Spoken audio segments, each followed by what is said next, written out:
All right, everybody. Um, Time to go live. Let's get this show on the road. I didn't intend to say show on the road, but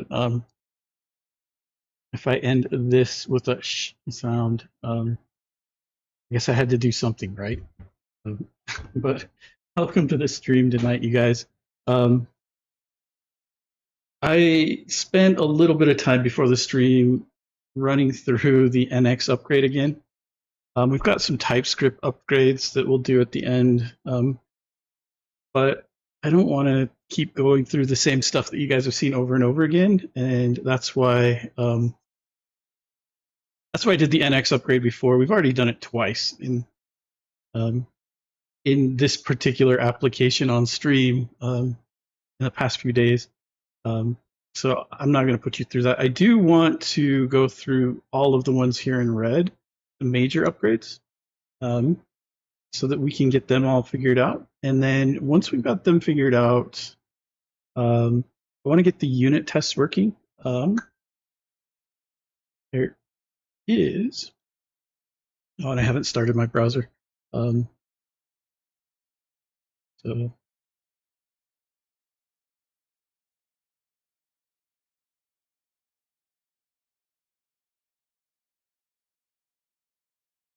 yeah.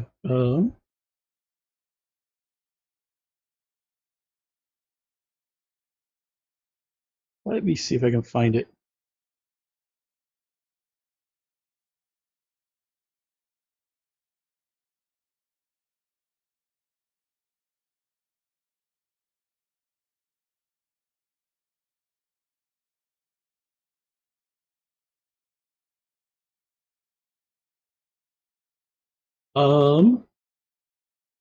Let me see.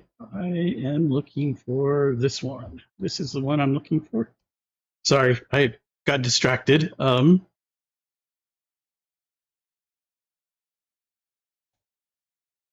here we go. So there, I raised this issue back in February, and then just left it alone. Um, so I should definitely get this fixed right. So I think that's part of what we should do too. Just have a working project. Um, One of the interesting things, and it looks like it's not going to do it for me, but when I signed in today to GitHub, there's a banner that said that due to my contributions, I now have to enable two-factor authentication, which was a bit funny to me, but apparently I've contributed enough that GitHub's like, yeah, we need to track your stuff. So I did want to go take a look. Let's go. It's really quick. I'm curious because I haven't looked today. I've been pretty heads down working on some documentation for work.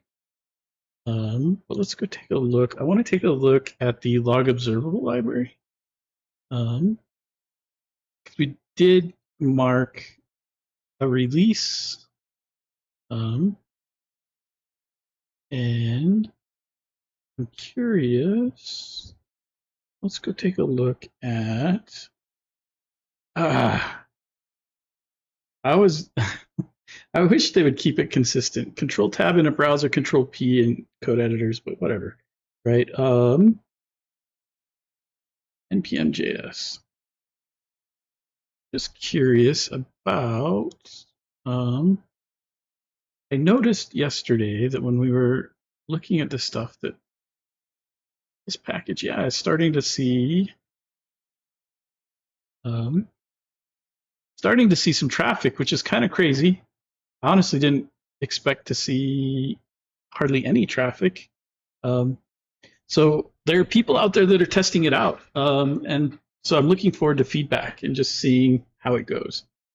But anyway, let's stay focused today because maybe we can get this done.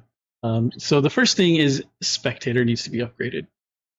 Let's go ahead and take a look at that.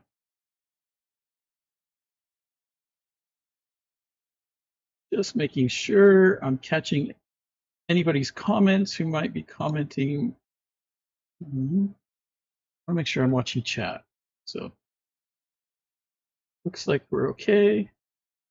So anyway, so with this one, we're going to use NX to migrate it. So we're going to use exec NX migrate and at ng neat / spectator, which happens to be one of my favorite unit testing libraries. It's my go-to on stuff that I work on my own. I would love to introduce it at work, but it's just such a big organization that doing something like that can often it takes a bit to overcome the inertia of what's already going on.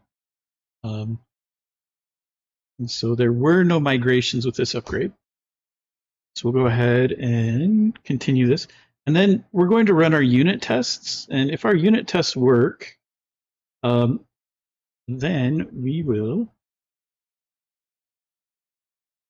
pnpm exec nx, and we will run many test. And these should pass, except for the ones that have the Angular testing library in them. If these all pass, then we'll continue on. If I've introduced anything broken, we'll know pretty soon.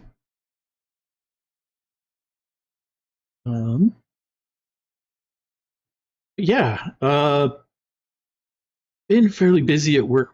So the project that I've been working on for the past, and it's crazy to say for the past 6 months, but it's been about 7 or 8 months. Finally went live, and so now we're moving into the next phase, which is bringing on more teams, which is exciting to get more people looking at the code. But there's a whole bunch of information that only exists in our heads for the team that that's been working on it for a while, and so we're spending a lot of time documenting best practices and stuff that we put together. So that's what I've been doing all day today. I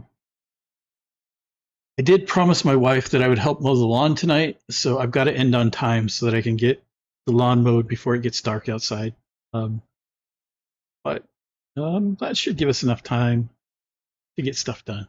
Probably need to end at like 7:30, so in about 2 hours. Looking at this, everything passed. So that upgrade went well. Let's go ahead and commit it. So just want to make sure that was just spectator. And we can just say, hey, we upgraded ng neat / spectator. And one thing I didn't do that I should have done, and I'm not even following my own best practices here. So what I should have done is I should have gone to ng neat spectator site.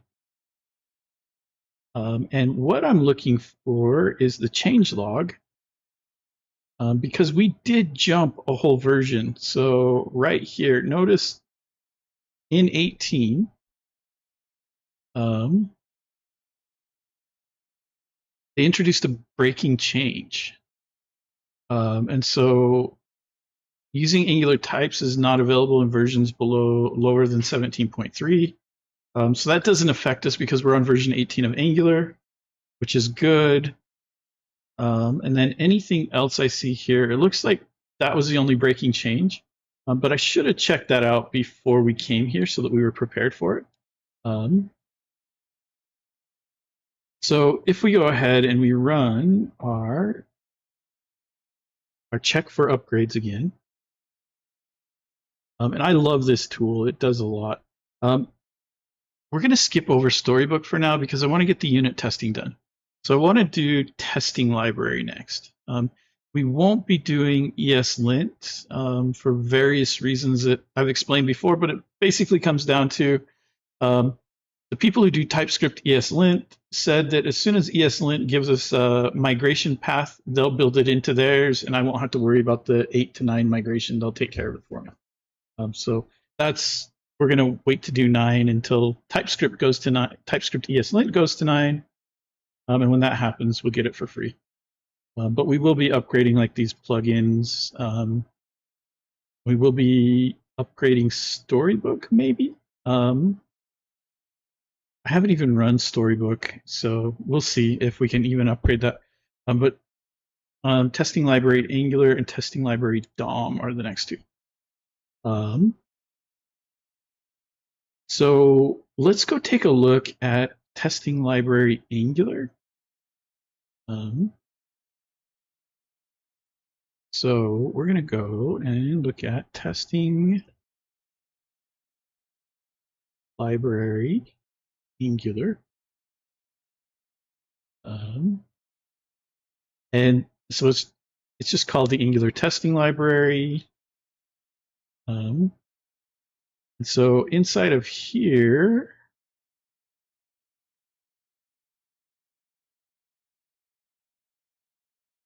testing library is pretty standard across everything. I'm curious. The version compatibility, Angular 17 is compatible with 16x and above, or 13x and above. So I'm looking for breaking changes here, and we might want to go back here and look at the actual NPM package. And we'll go to the repository. In the repository, we're looking for the changelog.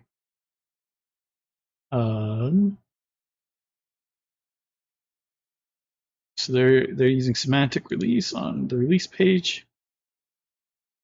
So the breaking changes here in 16 is new versions of testing library DOM changes various roles. Check out the changed test, an overview of what changed. So what version are we on? I want to make sure. So we are going from 15 to 16. So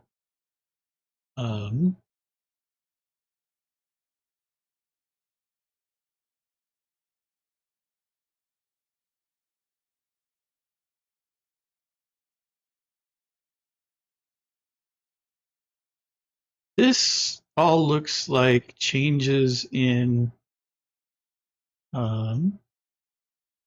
those are snapshots. Role helpers.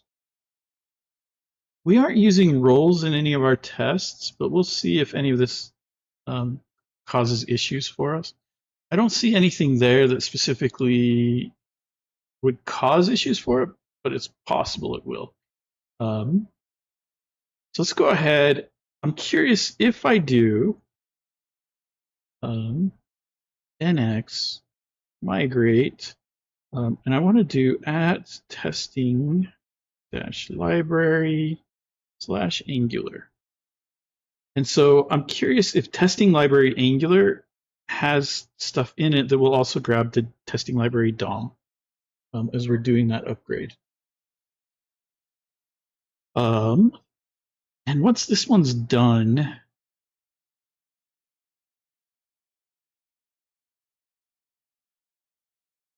I'll upgrade the rest for the ESLint, and we'll run linting stuff.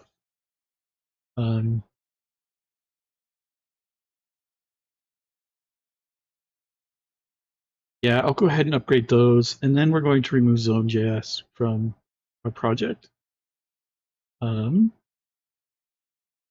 So there were no migrations, and it only grabbed testing library Angular, and it only grabbed the 16.0 version. So let's also grab DOM, because we want the DOM version also.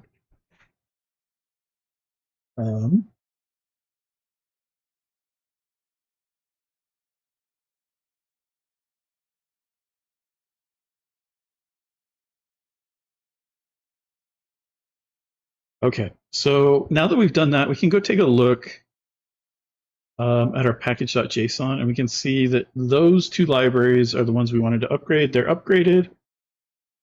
So we'll go ahead and run the pnpm install with no frozen lock file. And I think that just basically allows the stuff that we're doing to upgrade packages if they need to. So now I should be able to do pnpm exec nx run many and run the tests. Our tests are probably still broken, but they're probably in a place where we can fix them. So the component tests I expect to fail, but we'll go fix them. So our Angular Sudoku tests all passed. Yeah, so we're still failing here. And the reason we're failing is because the render of the cell component is not assignable to parameter of type string. And I think this comes down to the inputs that we're trying to pass through. And so what we can do is we can run this test in watch mode. Pnpm exec and paste that in, and then just add the watch to it. And the file that's failing, if we go back up, is the cell component tests. So we'll pop over to our editor, and let's close all tabs, and we'll just pop open our cell component test file.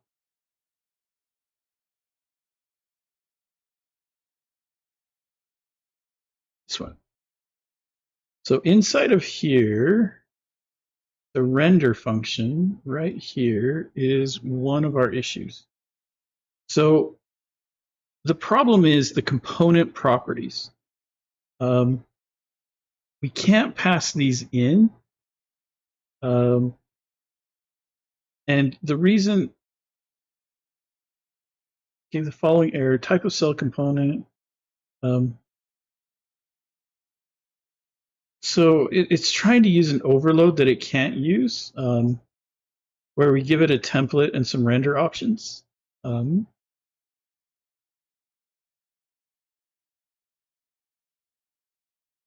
So let's go take a look at Angular testing library and see what we can do about this, right? And so here we've got some templates for our components. So with standalone components, we should be able to just call render and pass this in.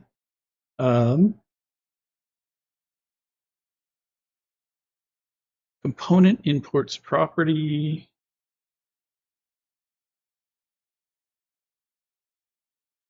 Well, that's nice that we can override that with the component imports. So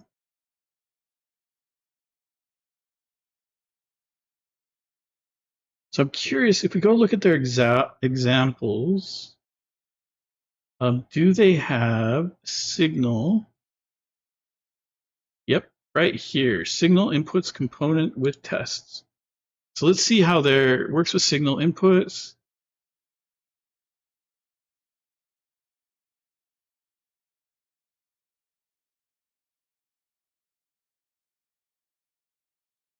So according to this should work. Oh no, this needs to be component inputs. Oh. Well, that's an easy fix. I'm glad we waited. There we go. I think we fixed it all. I think those are all of our broken tests. Let's go ahead and save this. And when we save it, it should run the tests. That's saved.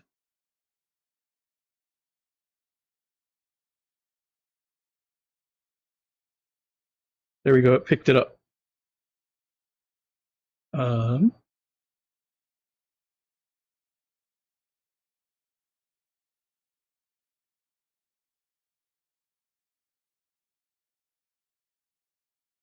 So next to focus, undefined should set the value to undefined initially. Expect this to be undefined, but we received an input value function, which is true. Because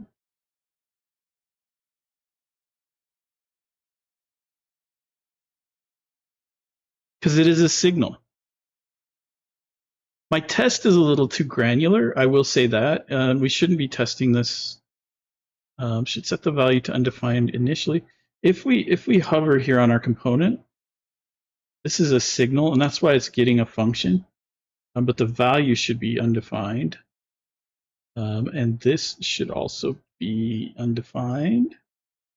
And this should equal test value.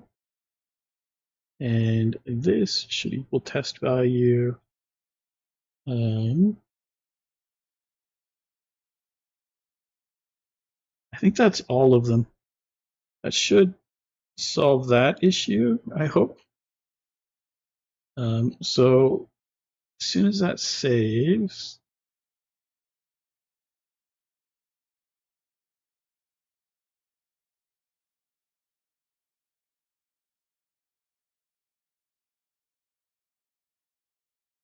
yeah, it still hasn't picked that up.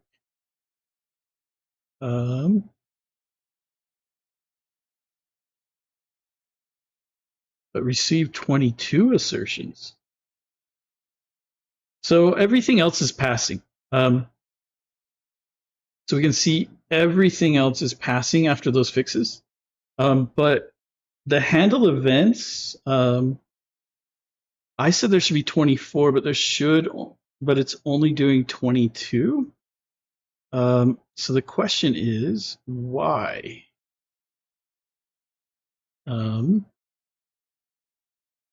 So let's see if my calculations are wrong, right? So here we're expecting 24 assertions, we said. Let's find all of our assertions. So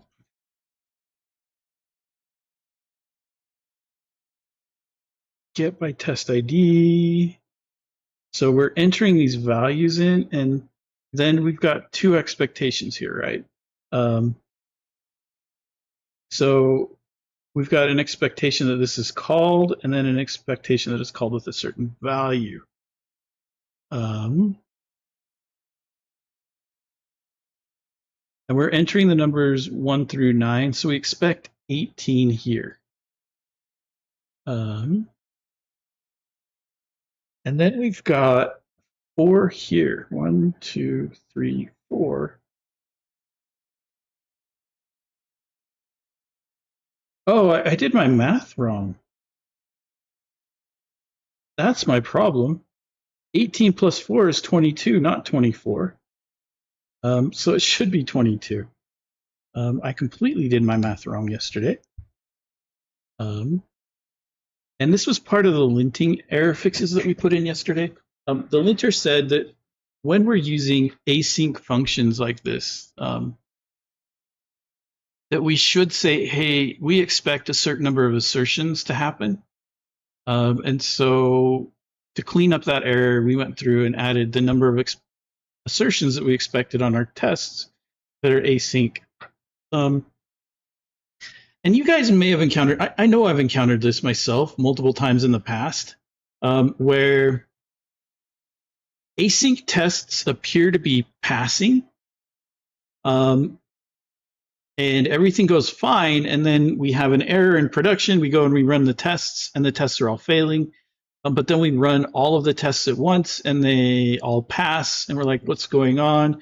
And then we realize, oh, we're using async. It's not waiting, right? It's not waiting for the expectation is either happening after the test is ended, or the expectation happens before the setup has happened, and everything comes back as true. Um, and so by telling it, hey, we expect a certain number of assertions to happen, we catch the first one where the test ends before the assertions happen. But basically, it's kind of a safety mechanism for the race conditions that you can introduce when you start using async tests. So now if we go look, all of our tests pass, which is awesome. We've now fixed up all of our tests. So we should be able to now go and just run all of our tests. And while that's running, let's go commit our code. So we upgraded Angular testing library. An Angular testing library. And we'll commit that and push it. And then the next thing we'll do is, we needed to fix our unit tests. We'll just stage this file, and this is just fixing unit tests to pass. And there we go. That's all good. So now we can come back here. And all 6 of our tests passed. So we're good on that. That's awesome. So NCU format group. Let's take a look at what else is there. So we've got Storybook and we've got some ESLint stuff.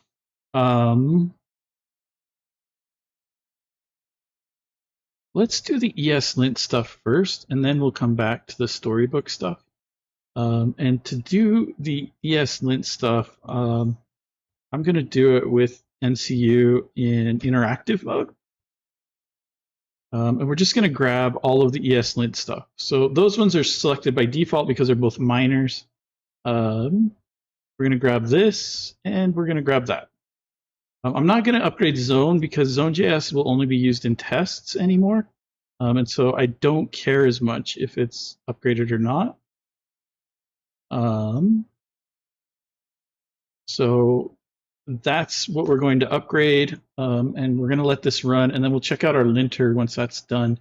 In the meantime, what I want to do is let's close this down, close this one down, and let's go take a look at Storybook.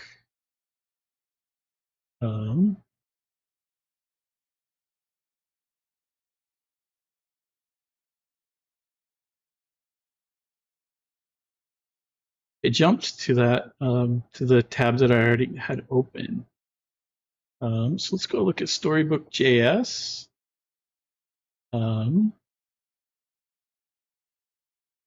And inside of here, I want to look in the docs, and wow, is this bright?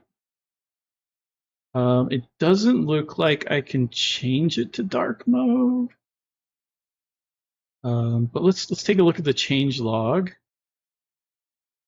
And we want to take a look at the 8.0 upgrade, because if we look, our Storybook is on 7.6. So the other thing I want to do is pnpm exec nx run -many, and I'm going to turn this on and just go grab my linter. And we'll turn that off again, and we'll let that run in the background while we take a look at what's changed in Storybook.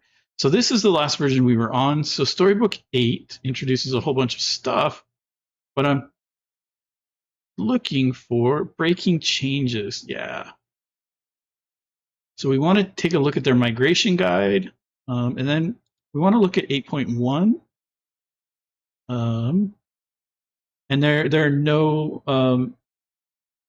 no breaking changes from 8 to 8.1. which there shouldn't be. So we'll go take a look at their migration guide.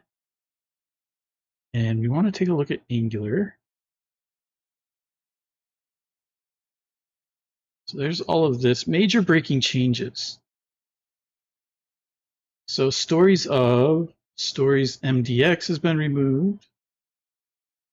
Args type regex can no longer, I'm not using that. I'm not using React DocGen. Story shots I'm not using. Add-ons API introduced in Storybook 7 is now required. I think we're using that already. Node 18 is required. We're on 22. Angular 15 plus is required. We're on 18.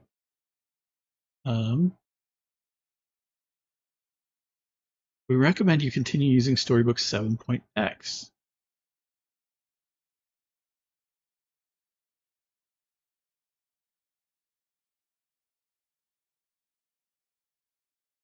Oh, they've got their own tool. I'm glad I came in here and looked at this. Because they've got their own tool, and then it will create some auto migrations.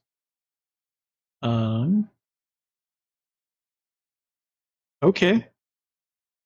So I'm glad I came in here and looked at this. PNPM.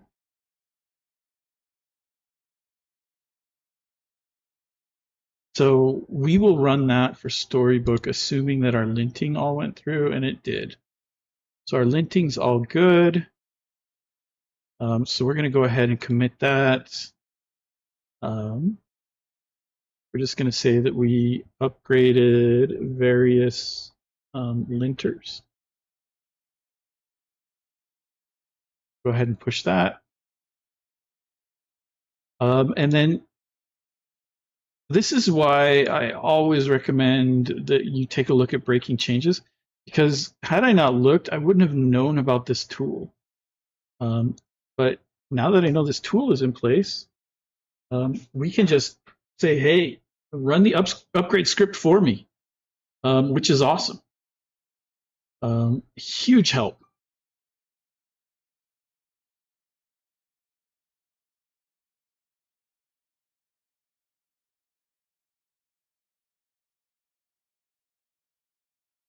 I am just looking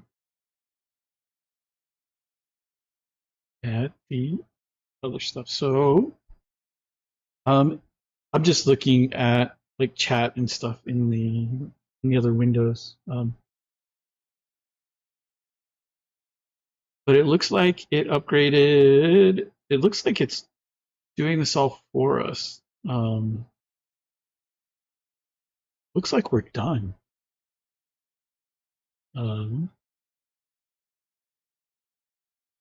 Ooh, manual migration detected. We detected that your project has a dependency for React that it might not need. Nothing breaks by having it. You can safely ignore this message if you wish. Storybook asked you to add React as a direct dependency in the past when upgrading from Storybook 6 to 7. Ever since 8, Storybook no longer requires you to provide React as a dependency.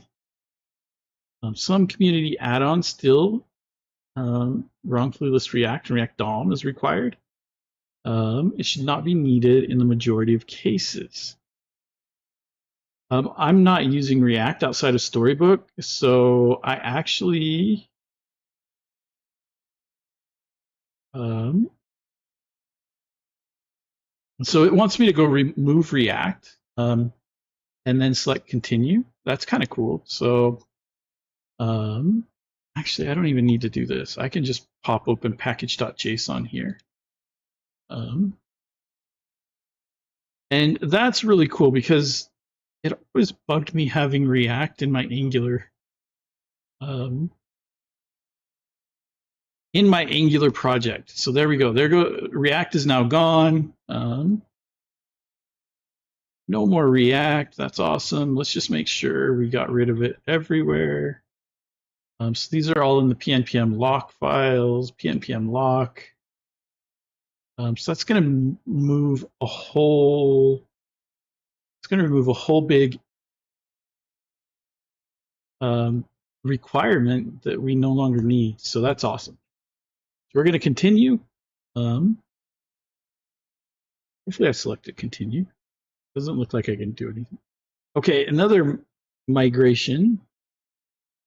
Found a visual tests add-on migration. New to Storybook 8. Storybook's visual test add-on helps you catch unintentional changes or bugs in your stories. The add-on is powered by Chromatic. Install visual tests. So they're advertising. I don't care. Go ahead. If that's what you want to do, go ahead and do it. Well, hopefully it doesn't break things, but we'll find out if we do, right?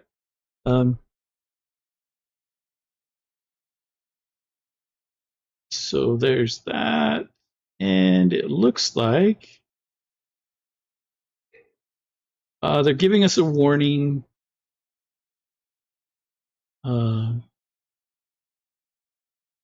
They're just giving us a warning that Storybook collects anonymous telemetry. And we can learn how to opt out. I'm not going to worry about opting out. This is an open source project, and we're using open source code. So I'm fine giving them telemetry. So we removed the visual tests. Auto docs tags failed to remove the deprecated docs.auto tags from this. There's no preview config file in which to add the auto docs tag. Please perform this migration by hand. Okay. Well, let's go take a look at this migration.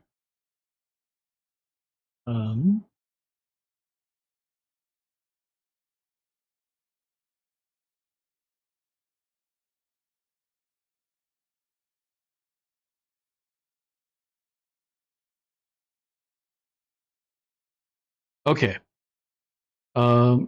Docs.autodocs is deprecated. Docs.autodocs setting in main.js is deprecated in 8.1 and will be removed in 9. It has been replaced with a tags-based system, which is more flexible than before. Docs.autodocs takes 3 values, true, false, or tag.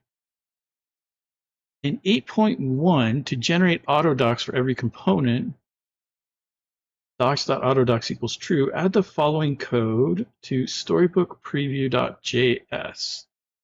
Tags autodocs. Tags cascade, so setting autodocs at the project level automatically propagates to every component in story. If you set autodocs globally and want to opt out for a particular component, you can remove the autodocs tag by adding that. Okay. The default setting, you can remove the setting from main.js that is now default behavior. So setting it to false will go away in 9. Simply remove the autodocs tag. Docs and story tags removed. So it looks like we need to find storybook preview.js. So we will go find .storybook / preview.js. And inside of here, well, first thing to do is to just check that we're even using it, right? So docs.autodocs. And it says that that would be in main.js. So if I look in Storybook, we've got our main.js. Not a path to valid.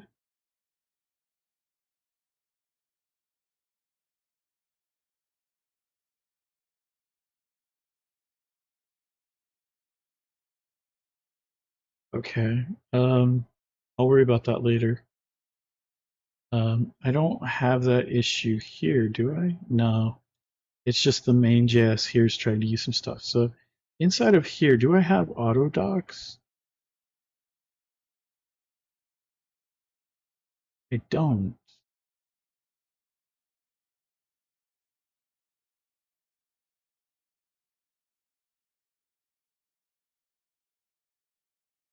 Docs.autodocs. Do I have docs set in here?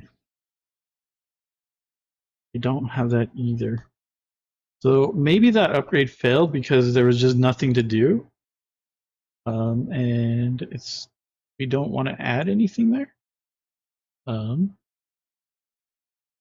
So it looks like we're all good. I want to see if we do pnpm exec nx storybook.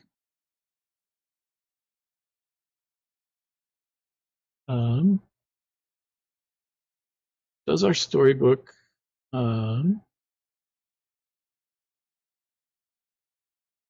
nx storybook, and then the project I think is components.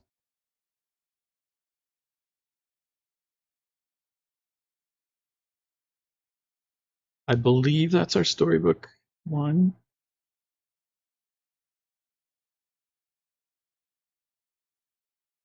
So it looks like it is, and it did pop up on localhost 4400 in my other browser. So let's bring it over here.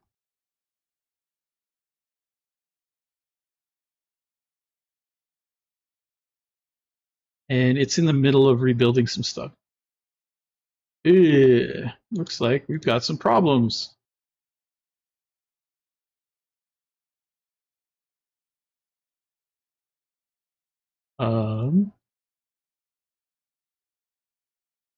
So our cell is broken. We can see the grid rendered in the background. But it's still complaining about this. It's saying, oh, it's the cell.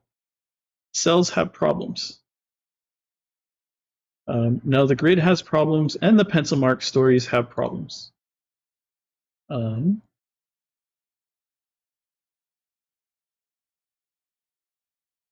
But we can see the pencil marks in the background too.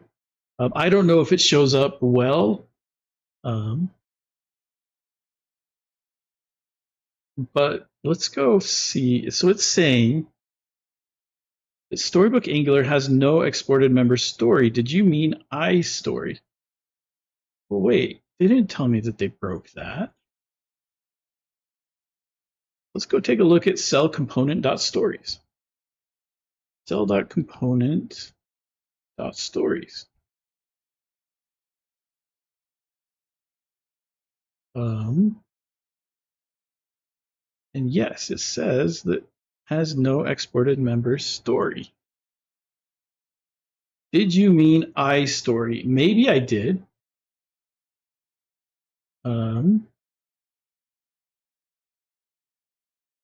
Let's just see if I swap this over to iStory. Then right here, I need to make sure that this is an iStory collection. And that doesn't work.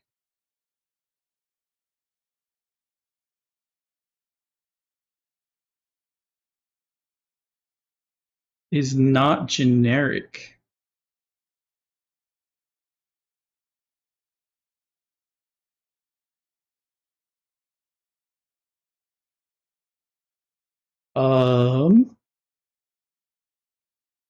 So it's not a simple fix like I thought. Let's go back to the storybook documentation. And it doesn't mention anything about story in here. Oh, I saw something about story. Okay, there's a lot in here. Let's go to the top. Let's just see if story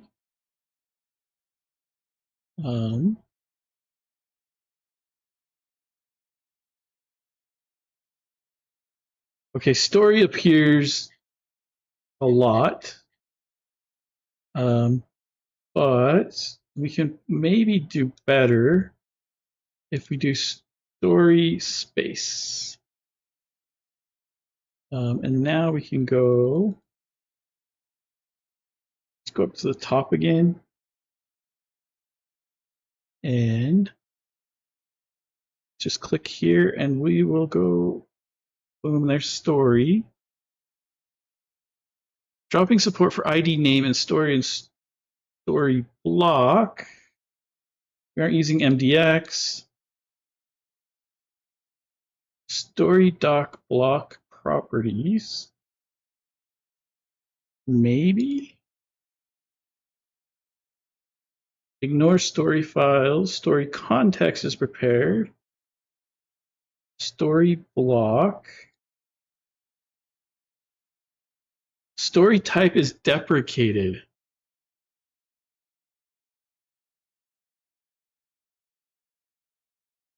What does that one give me? I wish when they said that new tab was created that I could click on that and go to it, but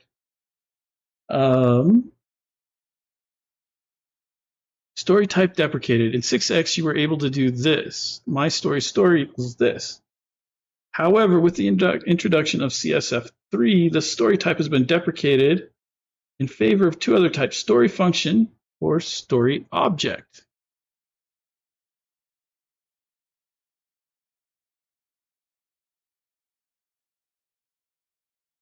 So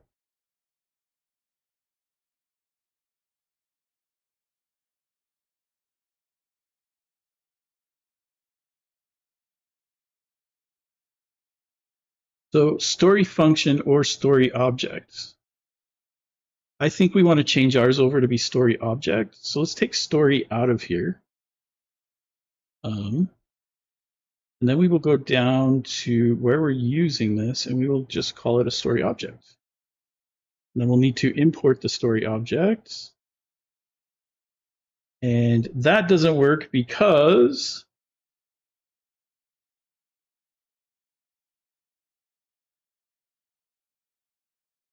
it's not a story object, it's a function. Story function. There we go. Boom. Doesn't like that because arg cell component props is not assignable to type story function cell component. Type this is not assignable to the types parameters args and args are incompatible.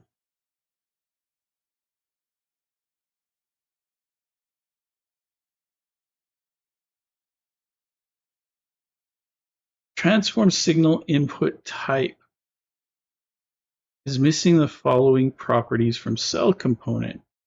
Numbers to hide, disable input, debug, and allowed values.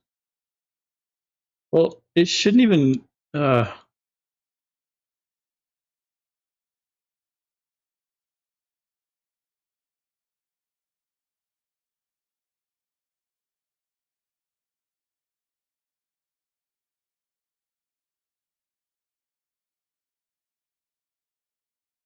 go take a look at what we need to change.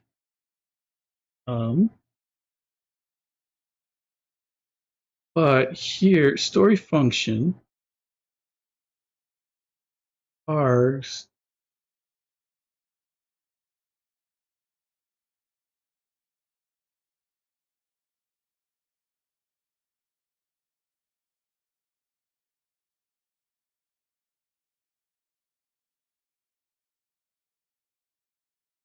that was deprecated. Let's see what else. Story store version 7. Single story. Removed legacy story APIs. What does that mean?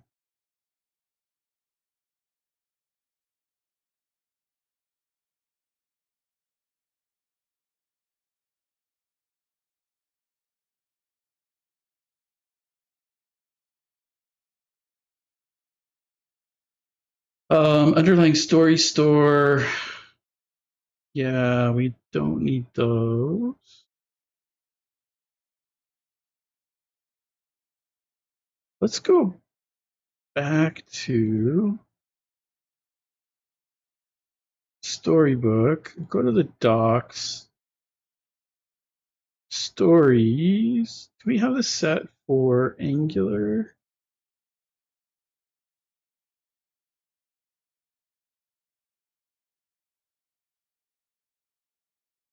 Builders, API.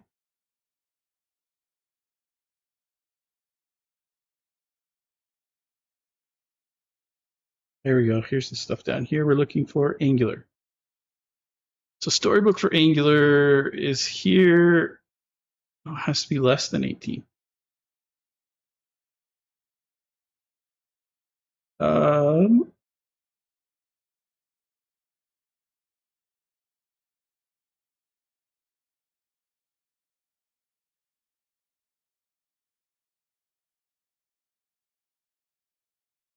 Storybook main to change the following property. Storybook Angular.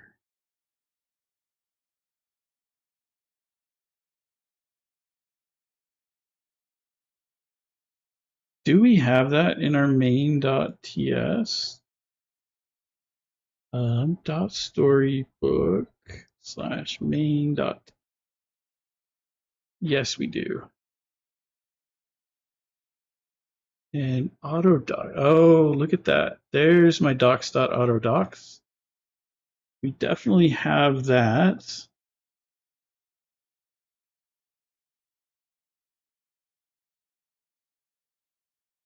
I search for autodocs everywhere.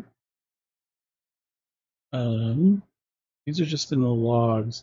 So it was only on this one. So if I go into .storybook slash, what was it? It was, well, if we go here,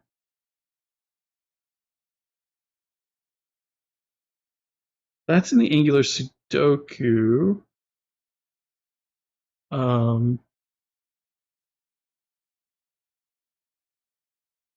We also have a .storybook somewhere else, right? We do. We have one here, and we got a preview.js here. I think what we need to do is just add a new file, and we just call it preview.js. And inside of here, we need to go look at the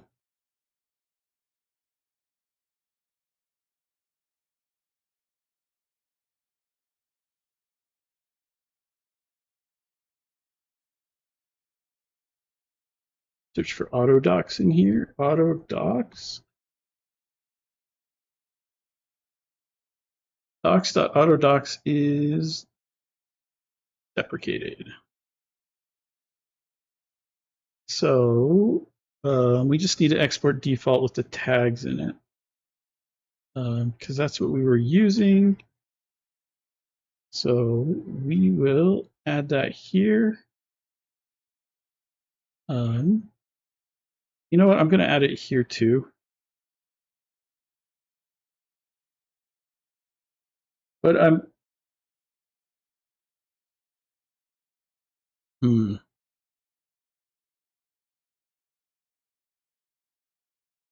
let's go back to the documentation here. So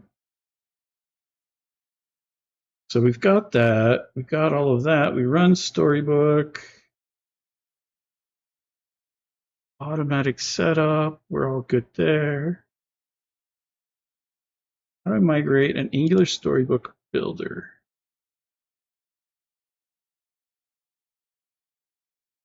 We're already there.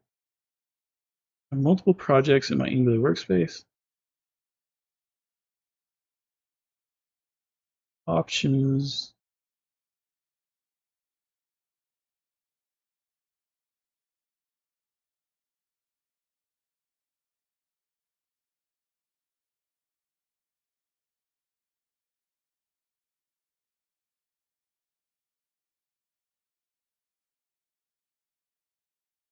Do we have to provide our own render function? Is that what I'm seeing here?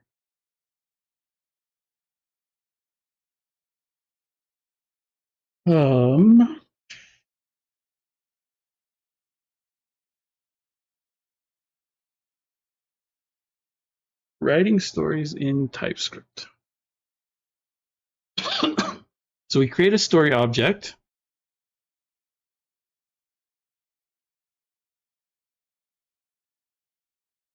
In Angular. So we get a button component. The button has meta on it. Our basic story is just an object.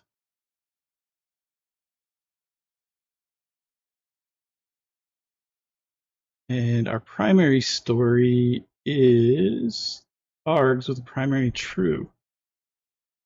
So it looks like I should be able to just use story object instead of story function.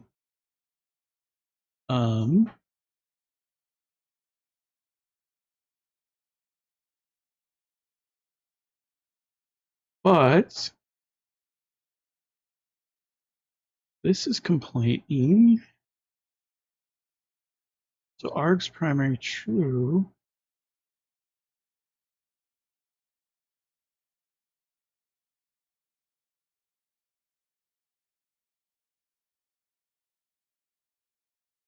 Template.bind.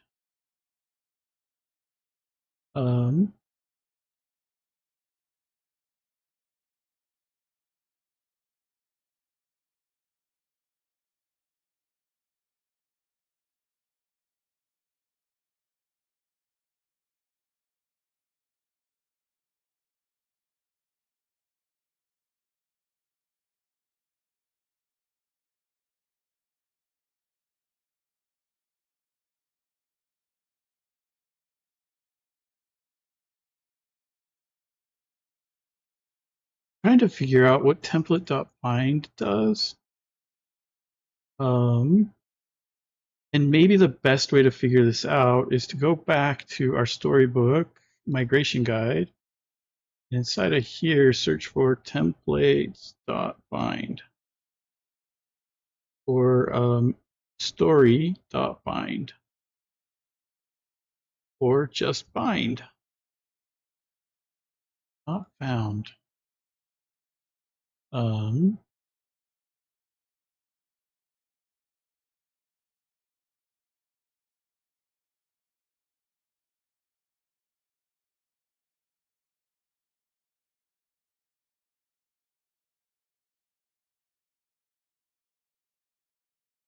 So using satisfied for better type safety, that's fine. Typing custom args, that's. So what's a story? Morning Glory. So we've got our story object and they've got args on them.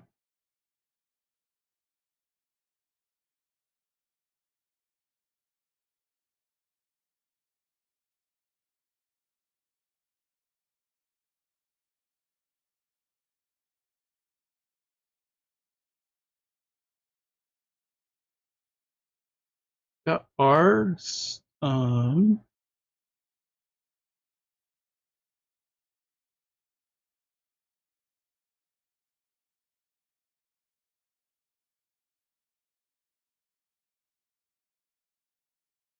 Component args and global args, arg composition. Args this, primary args.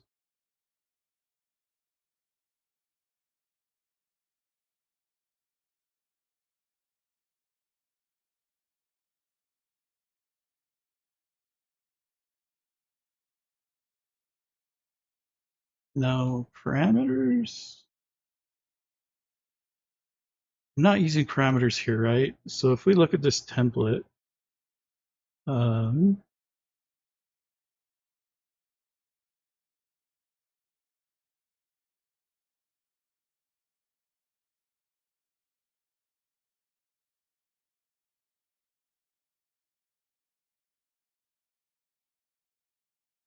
the props are the args.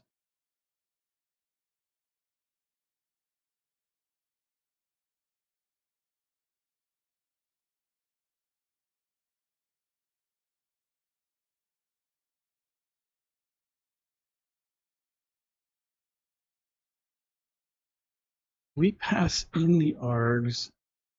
So this was a function. This was for sure a function. And we were binding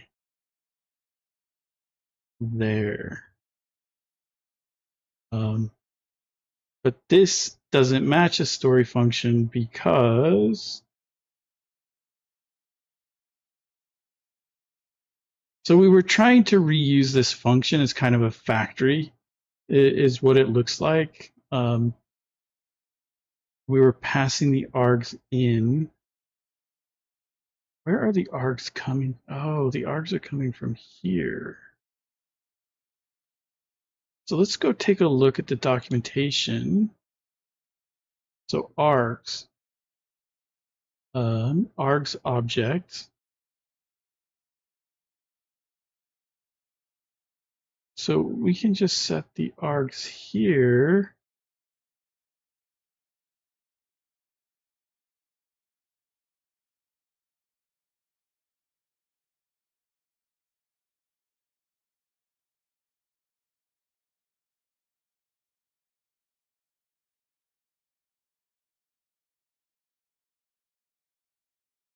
Args can modify setting args through the URL, setting args from within a story. I think this is the, and it won't jump to that one. So setting args through the URL, you can also override the set of initial args by adding an args query parameter to the URL. No, that's not what we want. Through the story.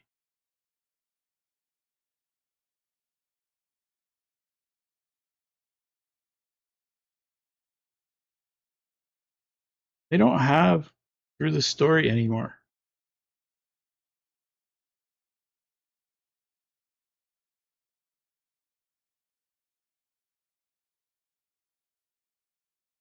Loaders are asynchronous functions that load data for a story and its decorators. We don't need that.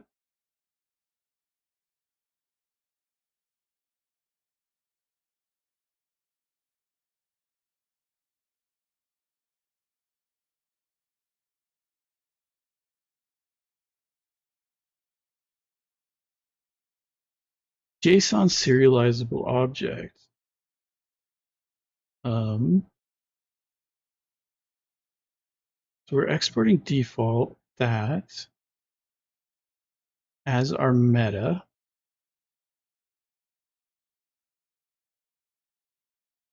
So if we go take a look here, we've got our meta here. And then we've got that. And we've got args primary and label, but where are these args for this coming from? So the function here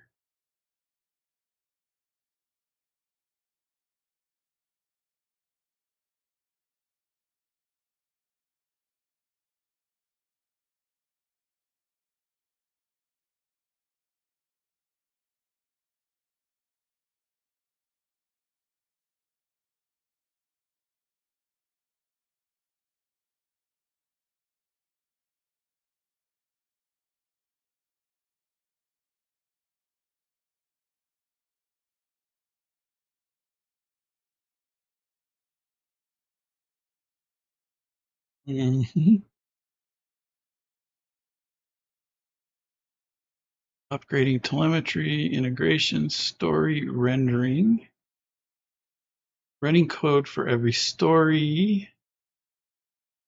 That's not what we want.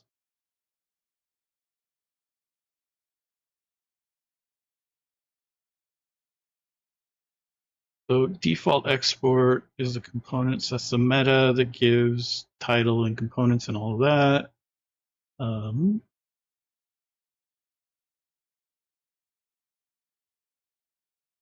We've got our story objects.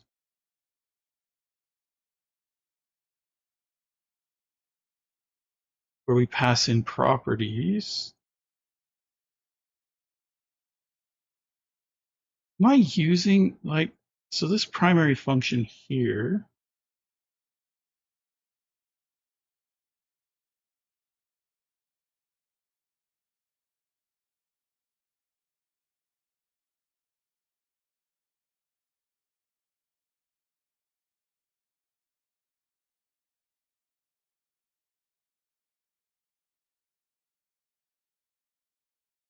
If we follow their stuff, right, and I need to make sure that I'm cognizant of time. But if I do type story equals story object cell component, and then we export the const primary, and this will be of type story.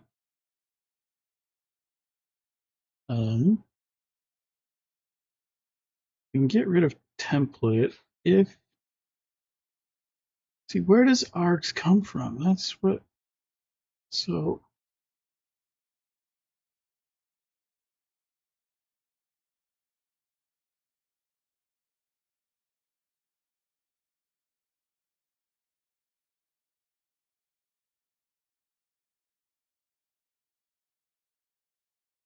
can I just do this? Will that work? And has error is also going to be a story. It's just going to be an empty object. And it doesn't like error background color.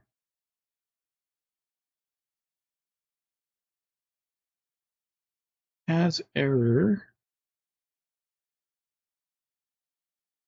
So cell component, does cell component not have the error background color anymore?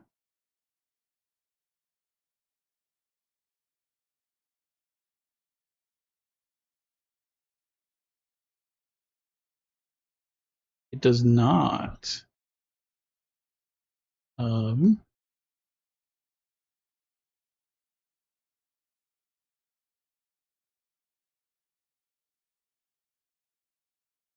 So we don't pass that in, it looks like.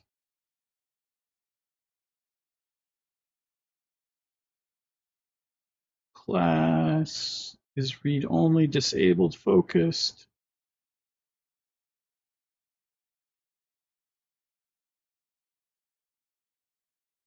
We're passing in the focus state. So this color doesn't exist anymore, so we can take that out. And here we can just say, hey, this is a story also. And here we can also say the error color doesn't exist. Part of focused column is also going to be a story. And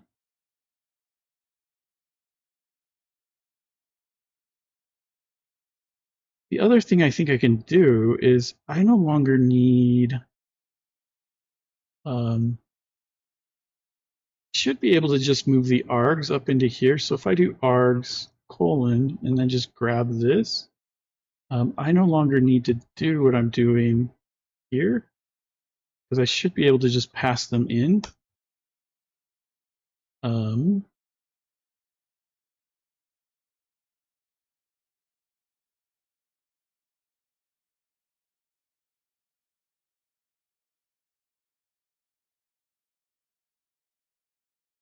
There we go. There's that one fixed.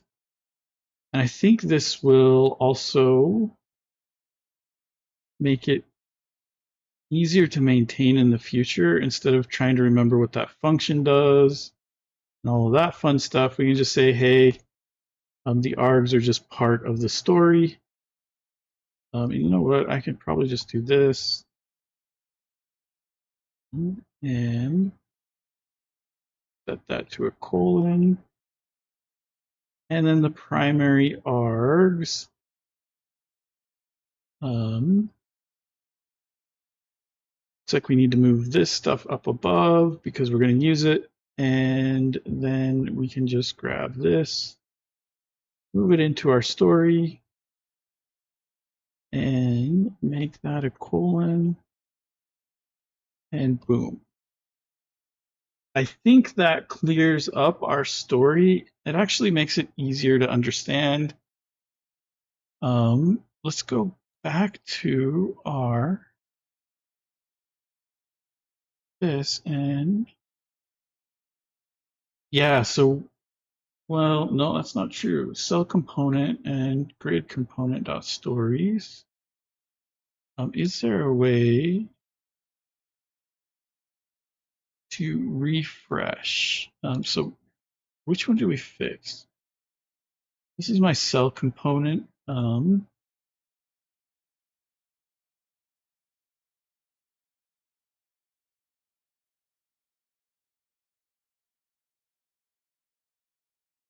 No, we're gonna kill it for now. Um, let's go fix up our grid component dot stories. So here we go. So it doesn't know what story is, but we can make that a story object.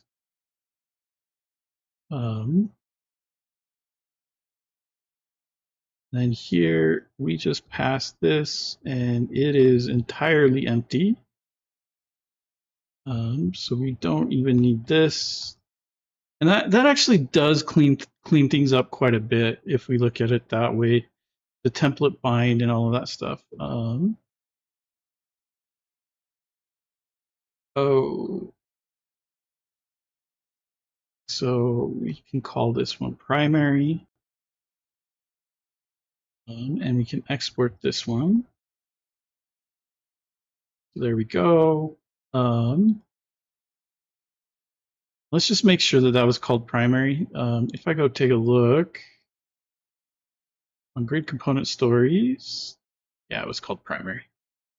So we're good. And we'll go back. That's not where I wanted to be. And so the last one is pencil marks. So we'll go into our pencil mark stories. In our pencil mark stories, we will also just do we'll do a type story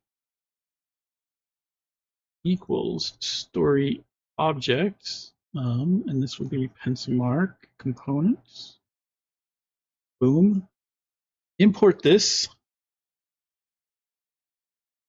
Get rid of this. And then primary is a story, and it's just an empty story object. And numbers hidden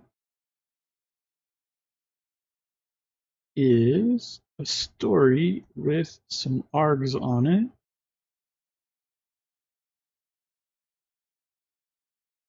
Rid of that. We'll set our args, save that. And now I should be able to run my storybook. And then once we've got storybook finished, we're going to go in and then make this zoneless. So that's the big one. Ooh. Yeah, it opened it in that window. I didn't want it opened in that window, but thank you. Oh, failed to build the preview.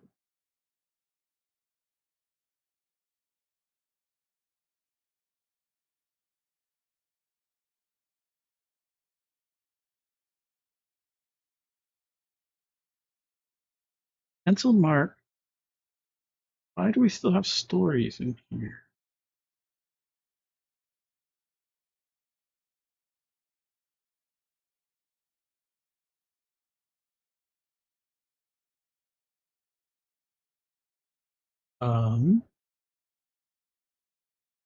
Probably because I added that stuff before we took it out. So let's go ahead and kill this again and run it again.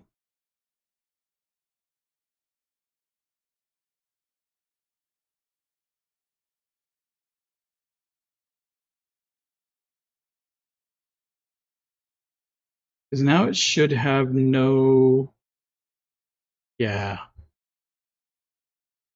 Now we've absolutely got nothing throwing errors that I can see so far. So now if I go here and we refresh, yeah, so now our grid, our docs are here. Um,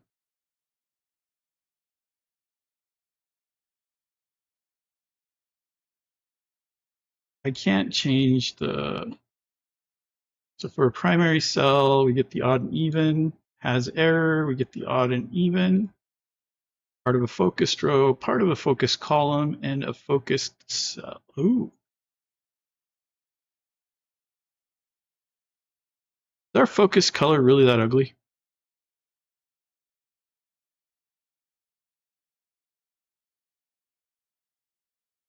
So then with our grid, um,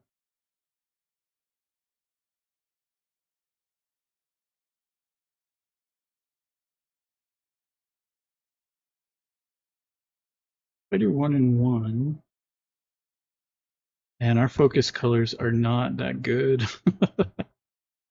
um, yeah, things seem to be working. And then with the pencil marks, that and that, um, with our numbers hidden, we've got that, and we can now see the code. That's really cool that we've now got our auto documentation working, showing just how to use this stuff. And even with our grid, we can show our code. And with our cells, that's nice.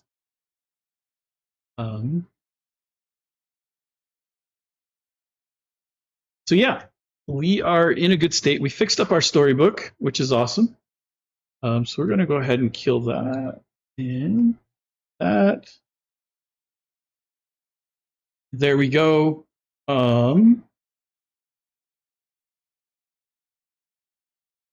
So now we can just stage this file, this file, this file. Yes, we want that file.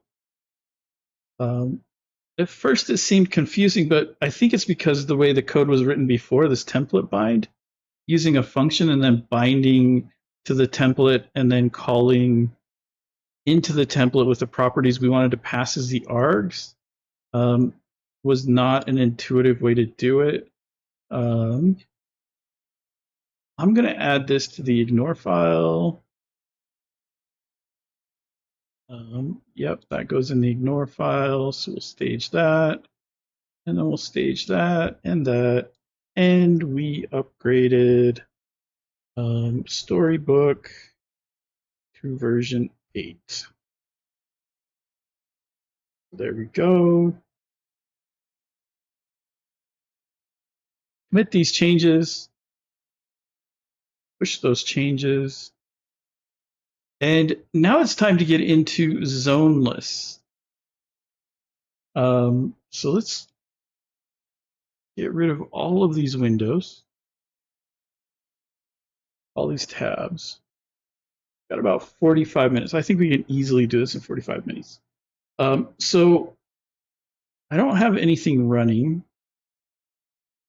So the first thing we want to do is we just want to go into our app.config, config.ts, not suggest. Is this old enough that we don't have an app config? Do we? So if, right, we won't be providing zone in a library. They're always provided at the app level. So if we go into our Angular Sudoku, and into our source, our main.ts bootstraps the app component.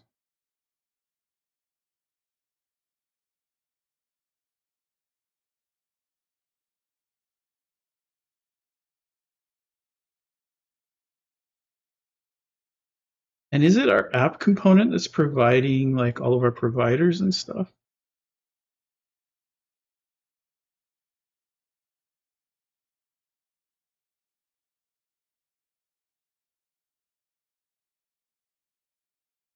Because we're bootstrapping the application here.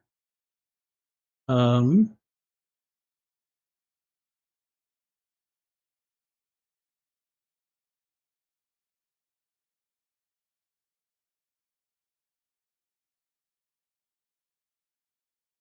so we don't even have an application config in this.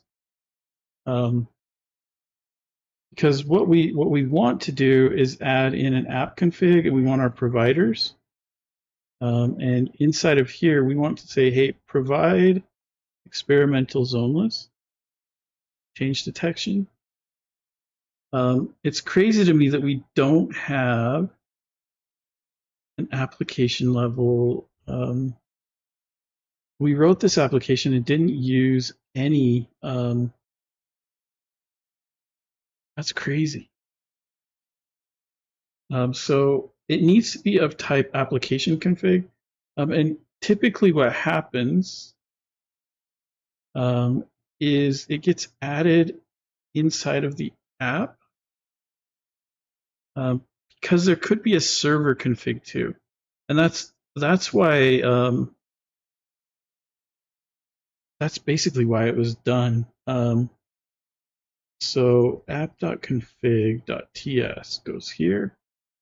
And inside of here, we export config. We'll call this app config. It will be of type application config.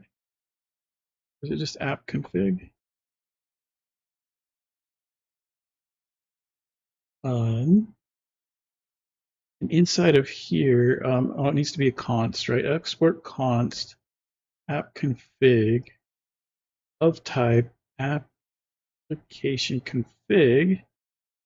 And we will import that from there. And we will add in our providers. Boom. And we don't need that either. So there's our experimental change detection all added. And now we can go back to main.ts. And inside of here, we can just grab our app config.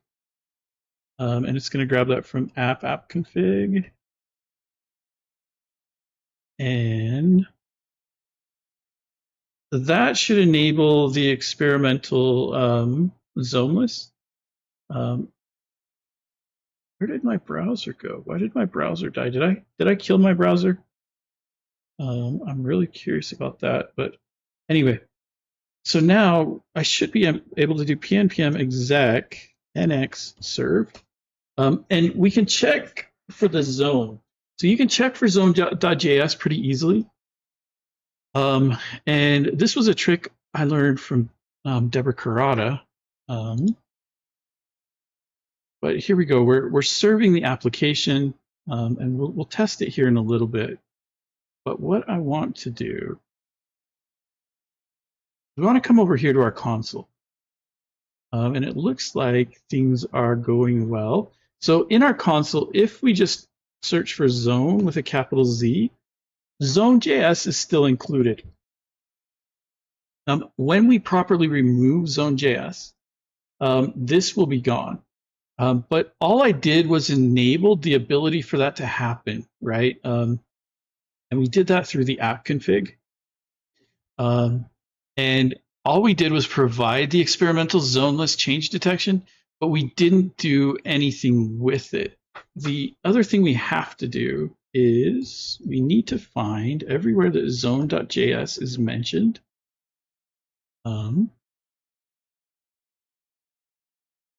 And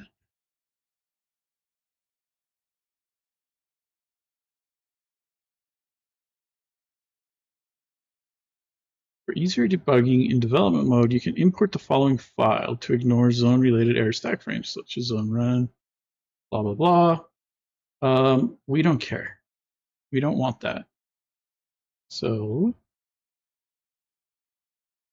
we're looking for more Zone.js. It should be in. So it was there. Here we go. We've got them in polyfills, and that's where they're going to show up, is in these polyfill files. So right here, we've got our Zone.js. We're going to comment this out. And we are going to find the next one. And you know what? We could probably put this in quotes to weed out a few. Is that really the only place it's used? I thought there were more polyfill mentions. So, nope. These are all just in that comment of the same file. So everything else we can ignore. But one thing we need to do when we remove this is a oh no, we didn't need to restart it. We can see right here that it rebuilt polyfills. I'm really curious what it's putting in that polyfill file. And it could come down to the browsers that we're targeting. So we can take a look at that. But inside of here now, if we look, zone is not defined.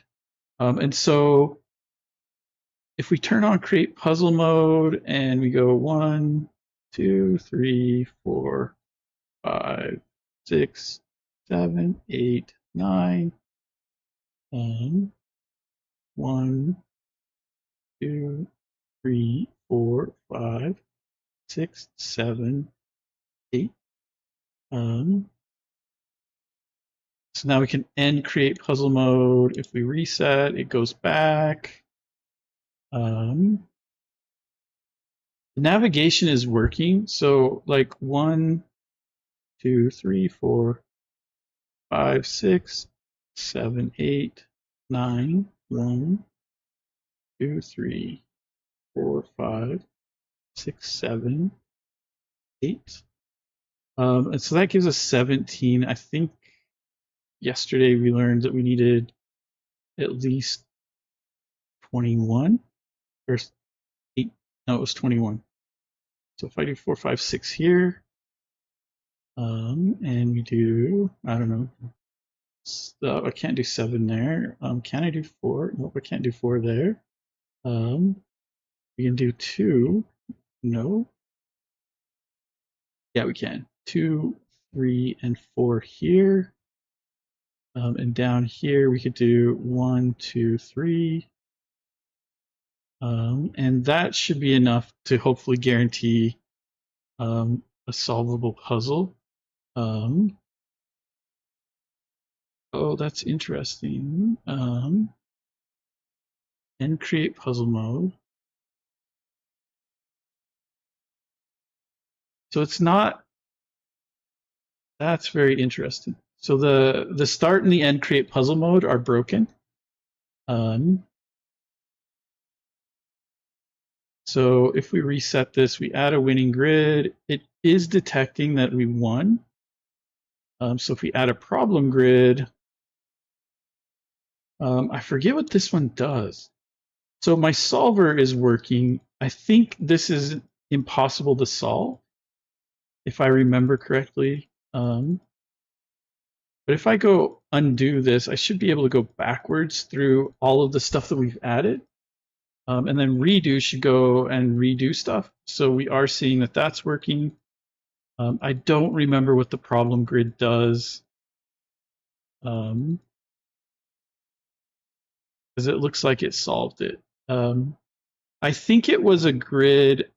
So I think this grid was getting stuck until we figured out a bug. And now I think it can go through and solve the grid. But the interesting thing is here, if I end this, interesting, but if I reset and start, 2, 3, 4. What if I do a 3 here? Instead do a 4. I don't know what 7, 8, 9, 1, 2, 3, 4, 5, 6, 7, 8, right? And then we came over here and we did, I think we did it like a, I don't remember. Did we do 2, 3, 4 here? And then 4, 5, 6 here. And then here we can do 3, 4, 5. Down here we can do 1, 2, 3. So this should be a solvable grid. So if we end create puzzle mode here, everything seems to be fine, and it's even skipping. I don't know how we got into that state where it was broken, but all of this seems to be working right. And if we, if we just have the computer go through and solve this one for us, ooh,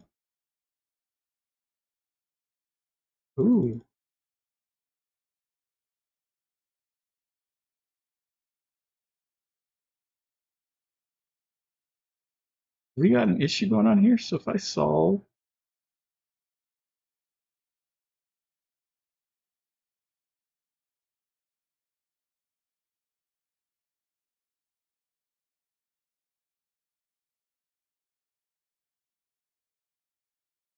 is this one not solvable?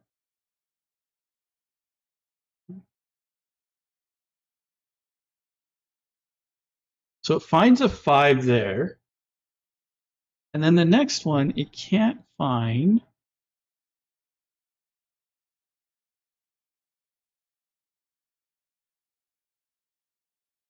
It chose an undefined. Let's undo. Oh, this puzzle's impossible to solve.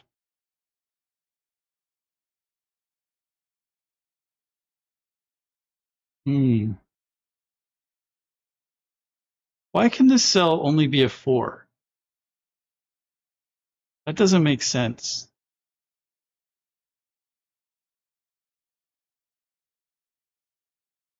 There's something very broken here.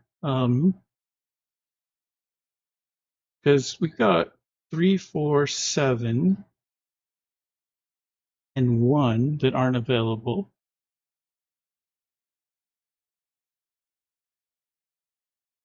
And then 3, 9, 1, and 5. That still leaves us with like 2. 2's not available because of there. 3 is not available because of there. 4 is available. 5 is not available because of there. 6 there. 7 there. 8 there. Oh, wow. So yeah, we created an impossible puzzle to solve, and that's why it's stuck. Because as soon as we solve this cell, right, this 5 and 5, so it picks us the 6, and that's good. But as soon as we go here and we solve, this is an undefined cell. We can't give it a value. It should be able to get a 3, but we took the 3 away up here. So if we come into this cell and we end create puzzle cell, oh, wait, why is a, oh, we need to start create puzzle. We also need to take that 3 away. And so now we're able to solve one cell, solve one cell. We've got an, so I've created an impossible puzzle. So it's not that it's a bug, it's that I've created an impossible puzzle. The nice thing about this though is if we go look at the command stack here. So let's just go here. Let's pop this out. And go back to our console. Line 190 is where that's being. So if I create a breakpoint here, and we just do an undo here, then we solve one cell, we should hit this breakpoint. And the other thing we can do to take a look at this is we can look at the call stack. And we can show ignored listed frames, right? And in a typical Angular application where we have Zone.js, you would see zone show up right away. But notice here we don't have zone. Even though here we're saying run in ng zone, we're in a no-op zone, which basically means that ng zone does nothing, right? Because it has to provide the zone. You know, there's so many places where zone is used. It has to provide some sort of zone, but by providing zoneless change detection, it basically just creates a no-op. And because it's no-op, right, it has no pending micro tasks. It has no pending macro tasks. It's always stable. It's never going to emit an error. It's never going to, you know, say the micro task is empty. All of these are, you know, they're all no-op. So, you know, we can see that this is, you know, not used. But if we walk up the stack, we're not going to see zone outside of that one place. So there's our solve one cell, which I really love. I think this came along in Angular 15. The fact that we can click into stack traces and jump into templates. So I can see exactly which button was called, right? Was clicked, which is huge. This is also when we got the ability to make things protected. Solve one cell again. Here we're in an anonymous function where we're subscribing. And then, you know, we're going into the subscribe. We've got an error context. Another anonymous function. This is the lift call, more anonymous functions. So a lot of the stuff we're doing here is just NGRX, or not NGRX, RxJS. So yeah, we're still, this is component store though, right? Component store is doing this. We're getting subjects, subject. We're getting a subscriber. There's our with latest from.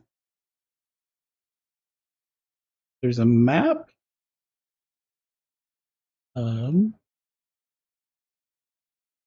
And so this is the next function called. So we've got a function that, you know, when we tap, we've got an effect here that, you know, we're watching for certain things to happen and we're calling next.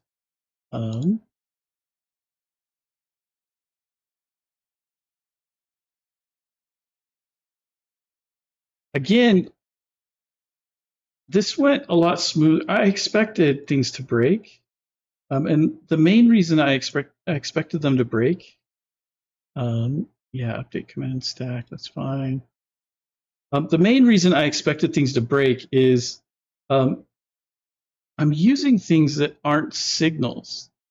But we've been writing reactive code for a long time on this channel. I mean, this is the very first thing we built, and it is reactive enough that we can go zoneless in it.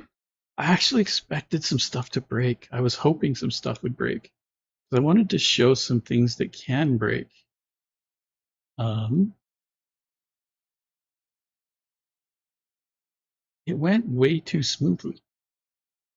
Um, and I sound a little bit disappointed. I'm not actually. I think that's amazing. That it went so smoothly. Um, but let's just make sure that everything is working. So pnpm exec nx run many, and we'll just lint this. Just make sure our linters run, our unit tests run, our component tests run, and then we also fixed Storybook today. So we fixed up a lot of stuff, and we can even go into here, and let's put our development tools back to the right side. We'll get back into our console, stick you to the right side, and then inside of here we have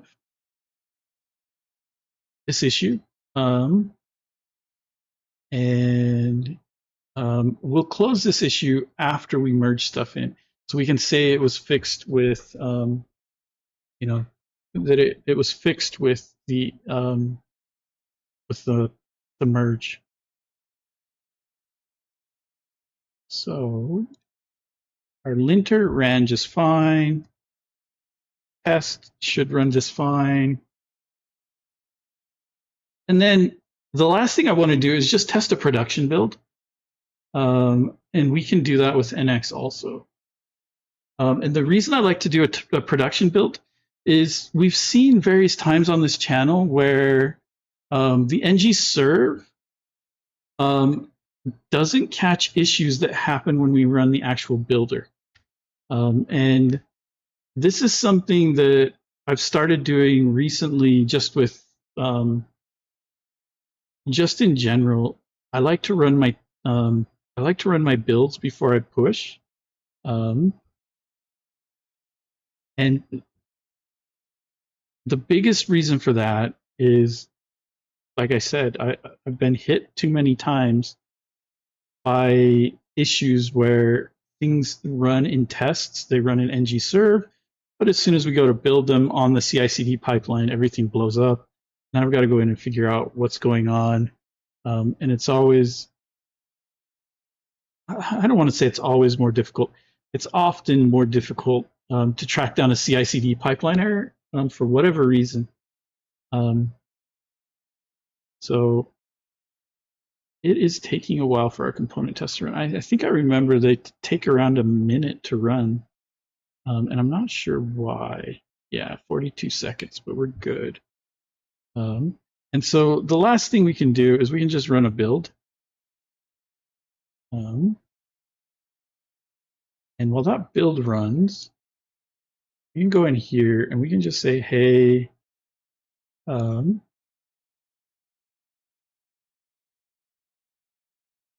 we changed to zoneless Angular.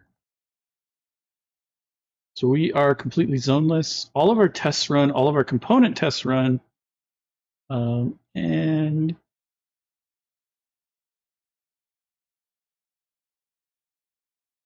our build ran.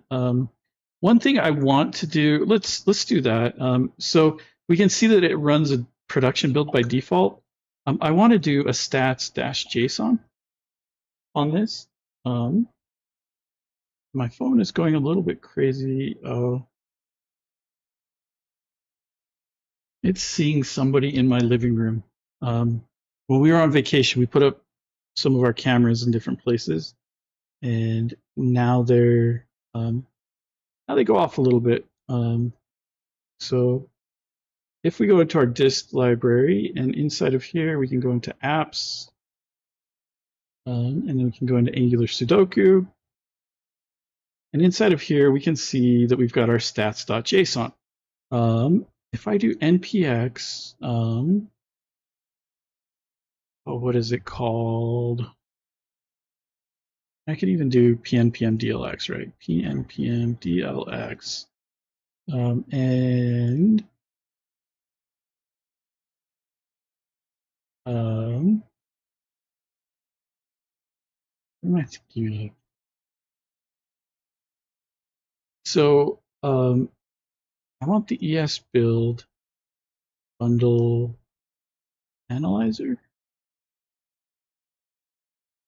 Um, so ES build has ES, so it's just ES dash build dash, or is it ES build visualizer?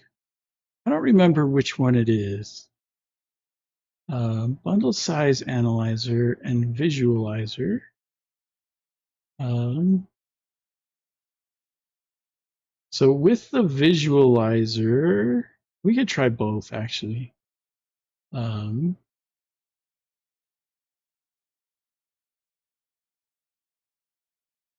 so metadata. So, okay, so we can run that one with the metadata and the ES build bundle size. They want me to upload something. So yeah, that one I'm not picking. Um,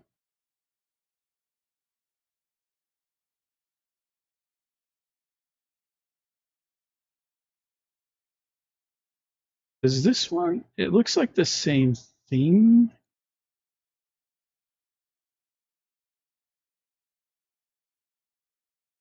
Oh, it's a GitHub action. That probably uploads it to their site.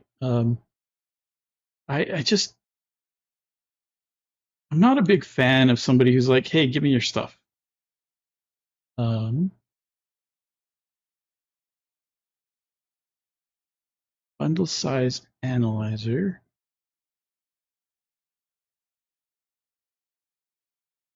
So esbuild.github.io. They've got a bundle size.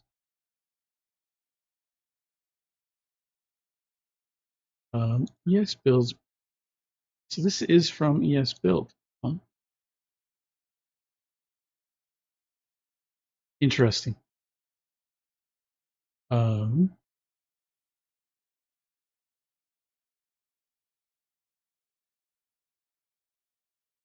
anyway, we can just run ESBuild visualizer. And we just need to pass it the metadata flag. So we can just do pnpm esbuild dash visualizer. And then we just do metadata stats.json. And so now it's going to go through and analyze that file. And now if we look, it's created a stats.html. And if I just do a start stats.html, and we will start it in Arc. So here we go. So very, very similar to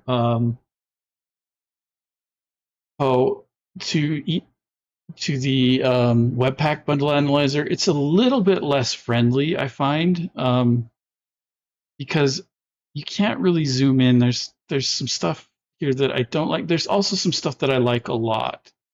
But what we can see is that our main bundle is 201 kilobytes, and it accounts for 98% of the application. And these are all our little lazy loaded stuff over here. And the reason I wanted to look into this is like Angular core takes up a good portion of this, and that's fine. That's to be expected, right? So Angular core accounts for 50% of our main bundle. Mutative counts for 8%. What is this?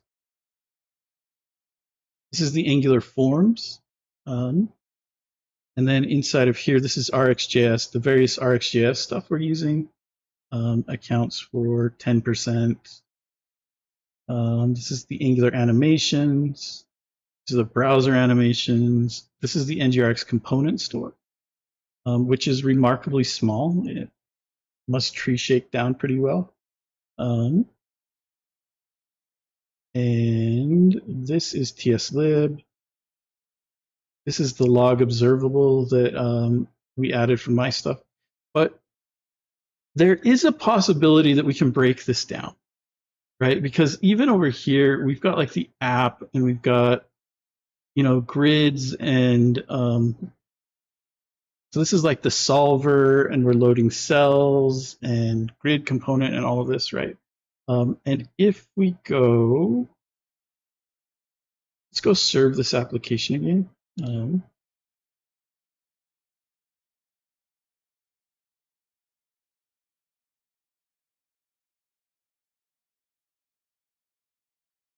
There we go, PNPM, or PNPM exec, NX, and we'll just serve it. Because what we want to do is go here to the network tab, and let's pop this out. And let's take a look at some numbers, right? So we've got no throttling, we've got our cache disabled. We'll go ahead and kill this, and then we'll refresh, right? So refreshing, we'll bring this up, and it loads. So the DOM content loads in 268 milliseconds, but we're completely loaded in 335. And I'm trying to figure out. So this is just communication. It looks like back and forth between local hosts. Like these chunks come in pretty late. What I'm curious about is, can we use defer to make this even faster? Right? Can we speed things up even better by getting some smaller chunks? Because if we look, the initial document is 757 bytes. Then we download this client script, and the client script. Oh, this is the hot module reloading and stuff like that. This is our Vite stuff. Oh, it looks like it's also got some styles in it. Um, that's good to know. But our styles, right, like, and our polyfills, why are we building polyfills at this point? There's no reason to. It's just an empty file that we're passing, but how is it that big? Why are we serving so many bytes in this silly file? That's crazy to me that this empty file is 252 bytes. I wonder if that's overhead, like on the headers. Like serving an empty file is.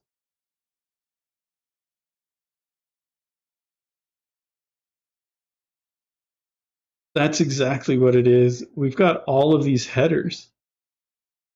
Um, and so the response is tiny. But if we look at, so these are the request headers. These are the response headers, right? So this stuff right here, the E tag and stuff probably accounts for most of this size. Our main JS is 160K. Our env.mjs,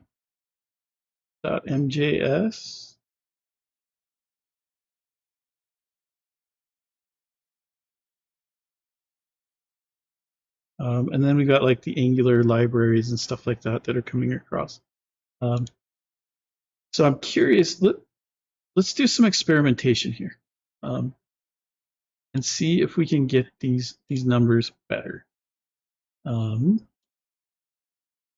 And I don't think, like, I'm not advocating that, yeah, you need to do this every time, but if um, if serving size is important to you, we can probably get this main JS much smaller.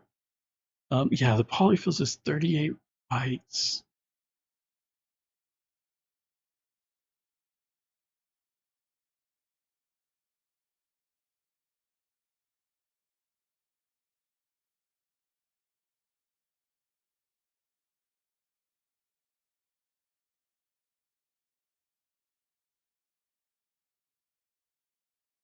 but it's actually empty here. And our styles is like 66 bytes. Our main JS, like we don't have any lazy bundles here. If we look at this build, everything is all in one place, and we can fix that, right? So let's go do some fixing. So if we start, we'll just start in the application itself. So we'll go to the app component.ts. And inside of here, we've got the game UI div, right? And this has the main tag, but it's got our Sudoku grid in it. But notice grid store has this. Well, we can't defer that because it's just pure JavaScript. But notice we've got the Sudoku button host and the Sudoku grid. We're going to be a little bit cheeky here, and let's just see what happens if we just throw a defer around both of these, right? Because why wouldn't we? And this is something that we did. So if you guys have gone to like NGConf or any of the other conferences, you'll have seen that the company that I work for, Bill, has been mentioned by the Angular team a few times as having successfully used defer to break up our bundle sizes. We did some experimentation just like this to see what adding defer in certain places of our application would do. And the amazing thing about defer is that by taking certain things that are in the main bundle host and saying that, hey, we're going to defer them until the application says it needs them, sometimes you don't notice any rendering differences, but the bundles are all broken out better. You get better package sizes. And the crazy thing about that is the page is responsive way sooner than if you didn't do this. It's not always the case. So I'm not advocating always do this. But here we go. We reset, right? We're refreshing. I need to make sure that we're serving when we do this.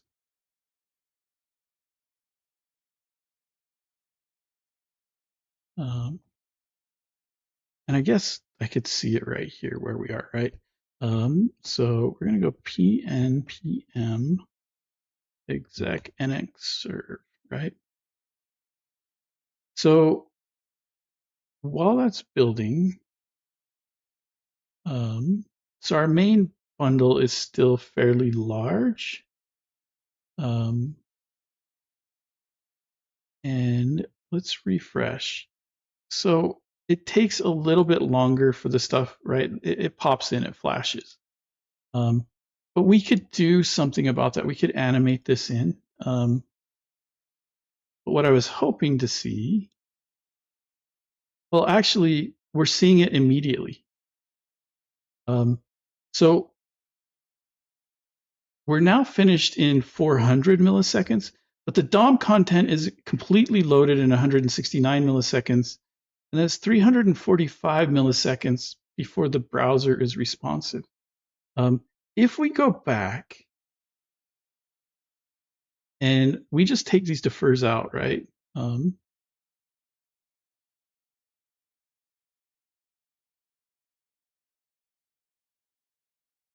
And now we look, so we don't get the flashing that we had, right? So we don't have to worry about the animation. It comes in right away. But notice that now the DOM content takes 300 milliseconds to load, and then we're available at 400 milliseconds.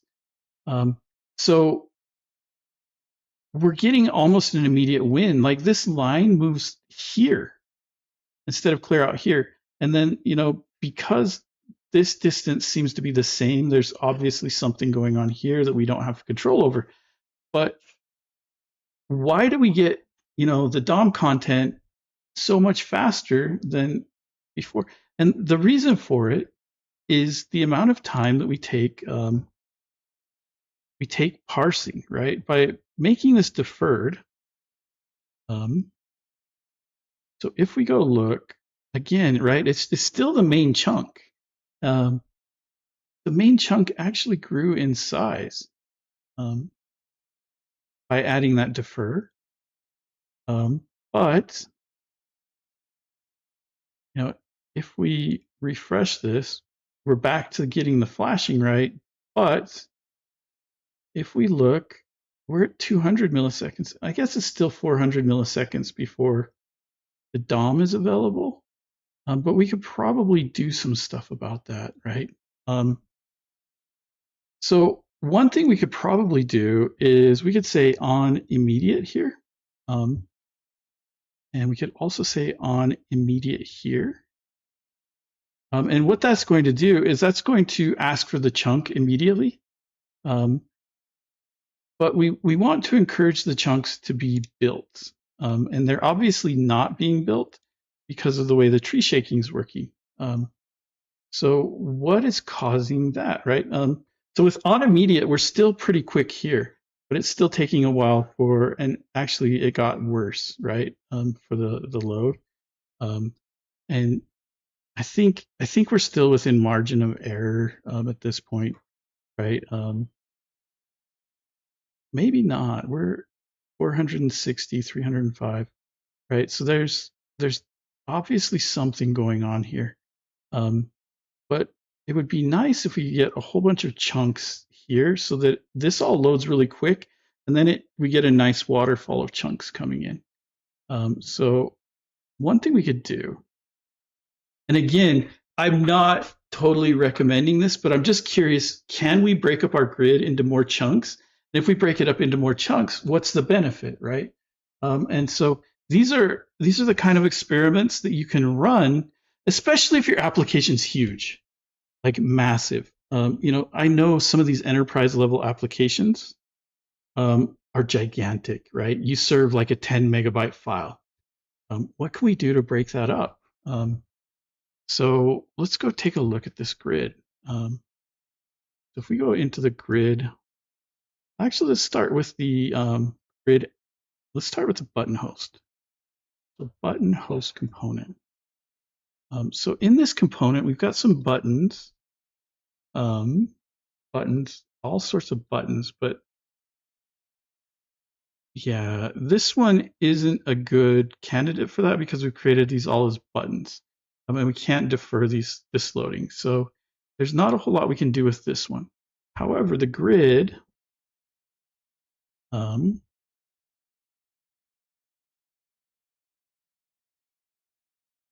inside of here, we've again got something that we could lazy load. And so if we just go at defer, and we can even go on immediate here, and we'll go ahead and close this here. There we go. So there's our cell now lazy loaded. And then the next thing we could do is potentially lazy load. If we go into the cell component, and we didn't want to go into the test, but that's okay. We can go here.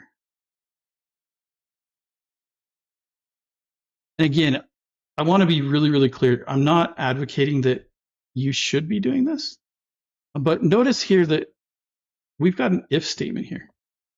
So if we add our at defer here, inside of our if statement, we'll only load these when needed.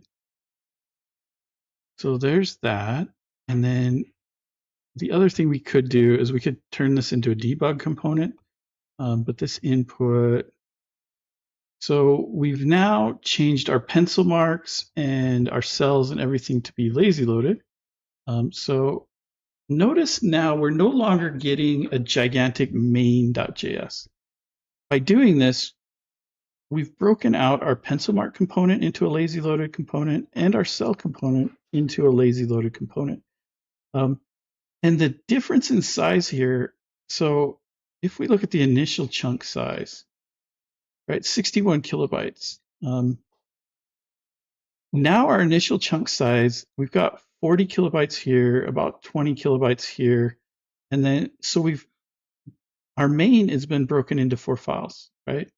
And now we're lazy loading our grid and our, you know, we're actually lazy loading the pipe and we're lazy loading the cell component, right? And then after more changes, we've shrunk it even more. So now we're down to around 60K on the main, and then our pencil marks here, right?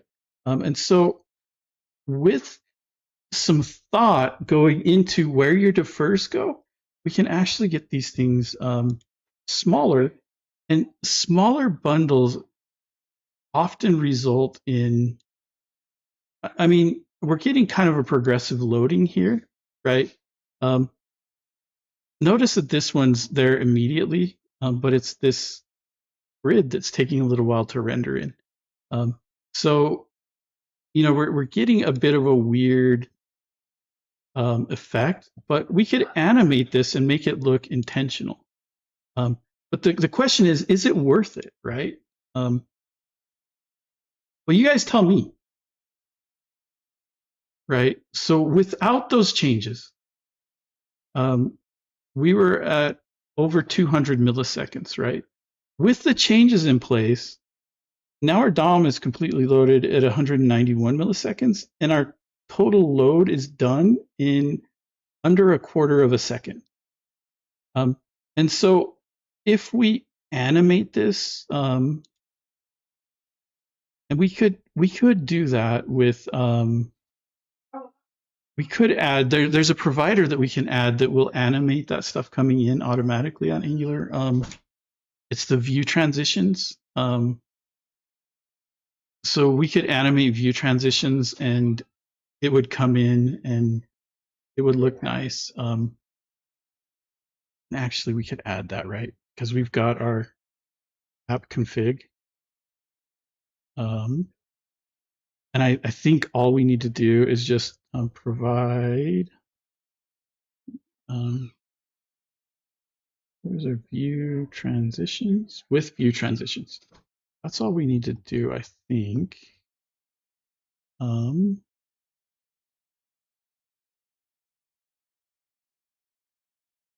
Oh yeah, we have to provide router with view transitions. So we just do provide router, and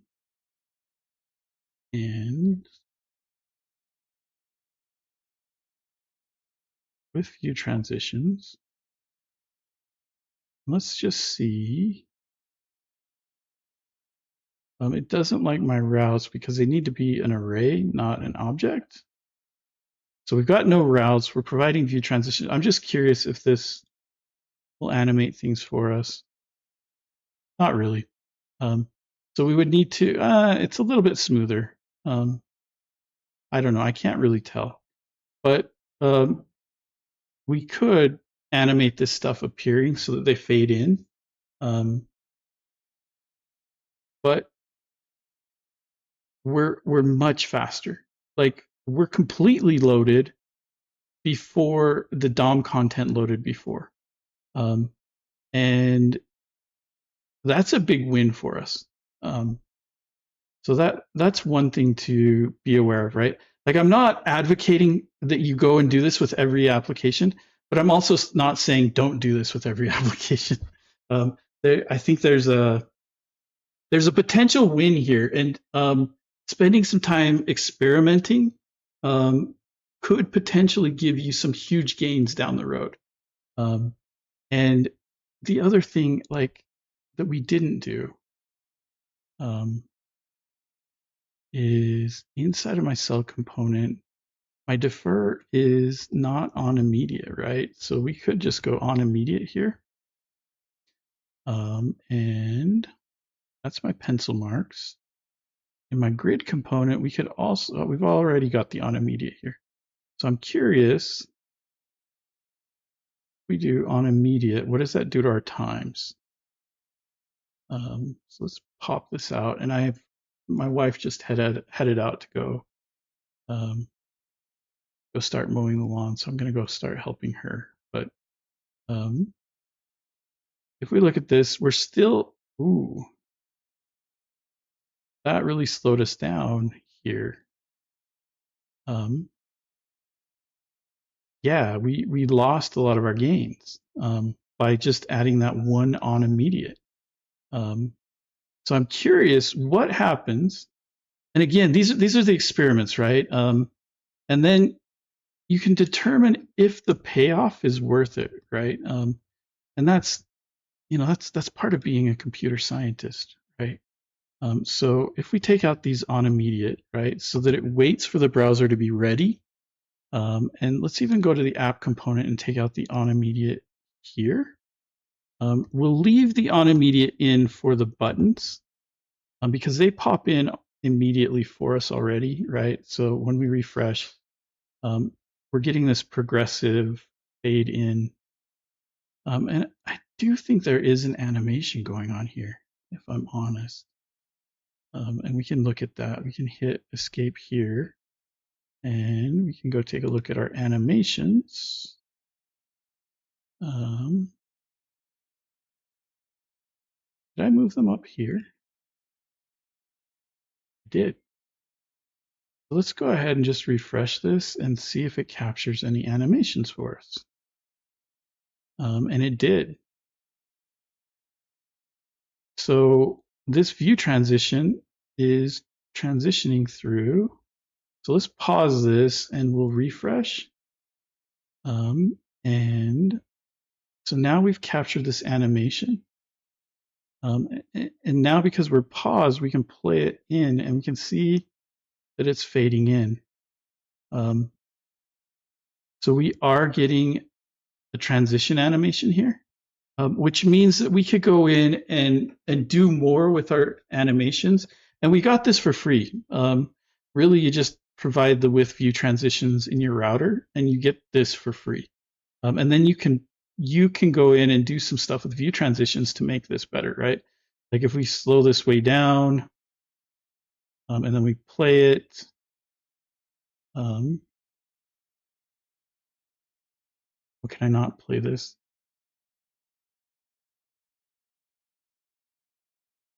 Let's refresh. I guess can't slow it way down. But anyway, there's ways that you can do some really cool stuff with your animations. And potentially hide this, right? But the question is it worth it? And that's where doing tests comes into play, right? So with that, with that animation, when things showing up, we can already see that our loading is different. Let's close this. But